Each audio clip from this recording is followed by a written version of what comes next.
Hey, welcome back to my channel. They call me Charisma. Um, as you can see, I'm not on the screen, and that's because I don't know how I feel today. This is Monday, and Monday is ruled by the moon. The moon is where your subconscious is held, your innermost workings, those things that are in your subconscious that you may not even be aware of.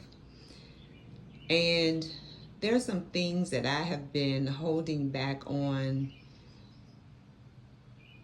and I don't even know why. Because we live in a time and in a place where people say and do some of the most, to me, ridiculous things that I have ever seen and heard of before. Things that I never thought I would see, I'm seeing now at this time. And some of this is really going to sound like a rant. And I would say I'm sorry about that. I'm never going to do that again, but that's a lie. I feel like I'm maybe ranting a lot. But here it is. The first thing I'm going to start with is giving my best wishes to President Joe Biden and his family. If you do not know, he has been diagnosed with a very aggressive form of prostate cancer. And as I was in the gym today, I did see that this cancer has moved into his bones. So I'm wishing him and his family the very best. Now, over and over again, we have seen that people have been accusing him of being demented, having dementia, having Alzheimer's, all these other diagnoses from people who are not doctors. I'm not a doctor, so I'm not diagnosing Joe Biden at all.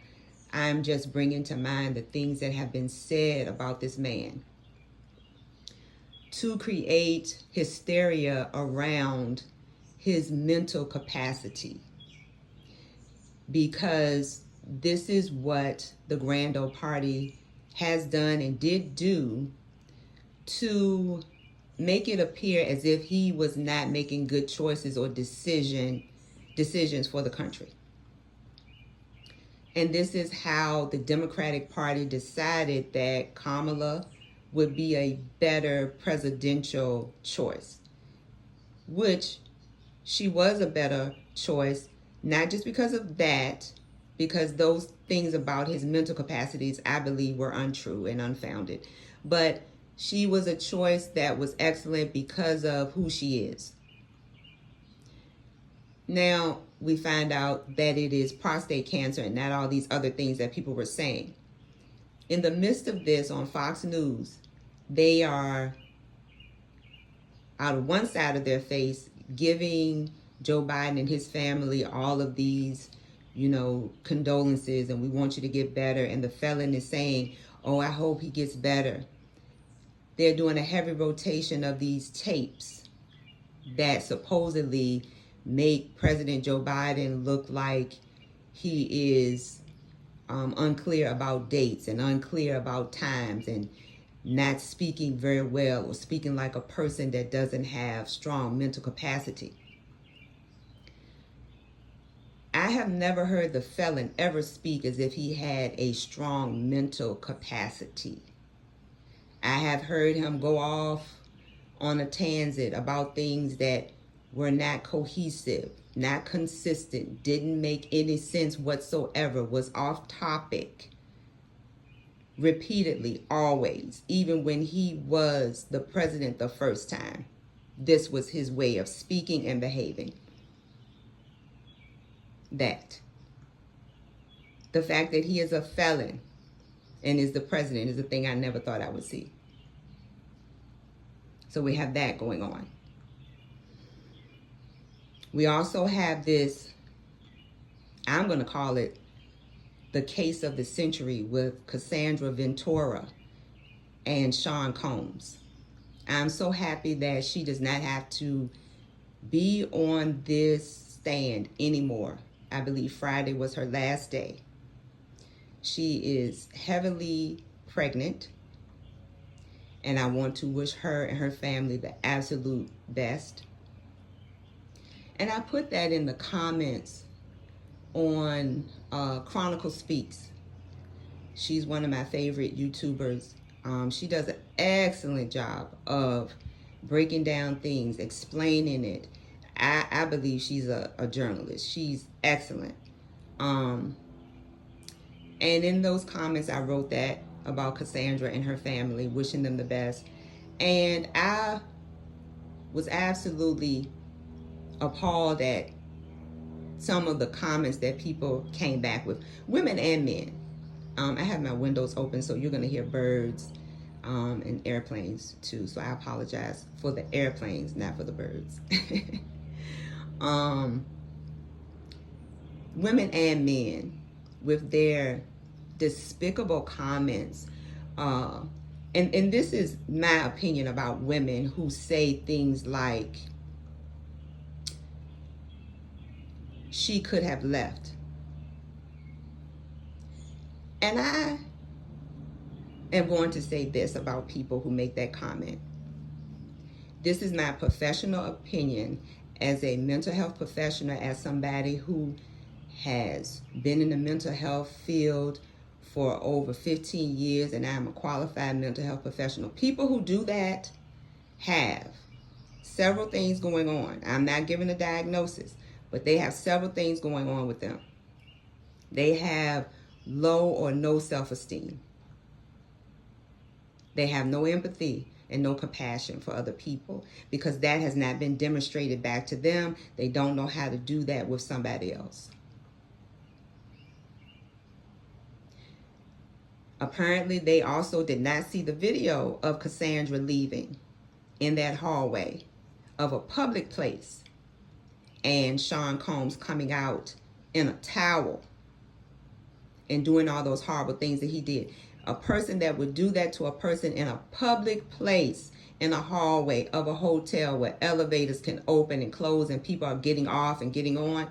If they do that in a public place, what are they doing in a private place?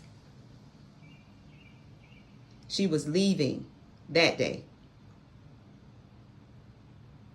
And these men who say, and I believe if I'm not mistaken, it was a person who calls himself Bootsy Badass with them bad dark circles around his eyes.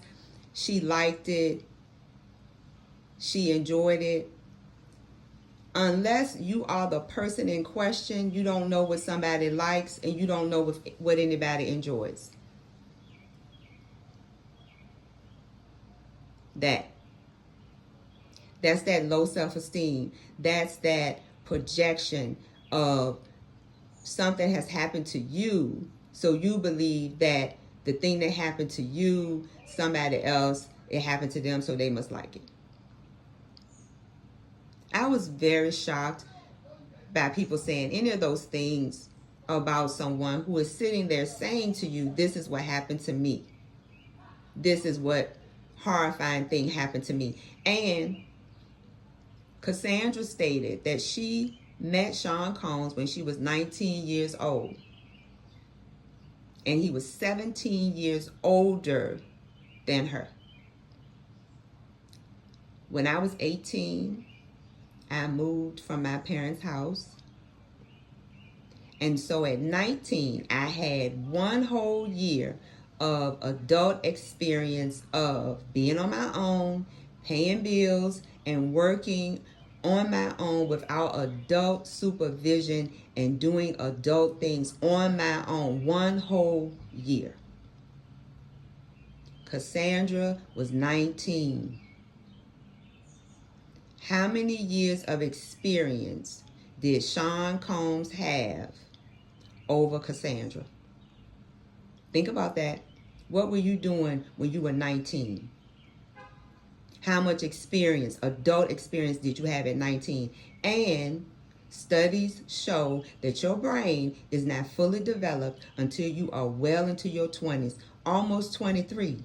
And now because of substances that people use, overuse, abuse, whatever you want to call it.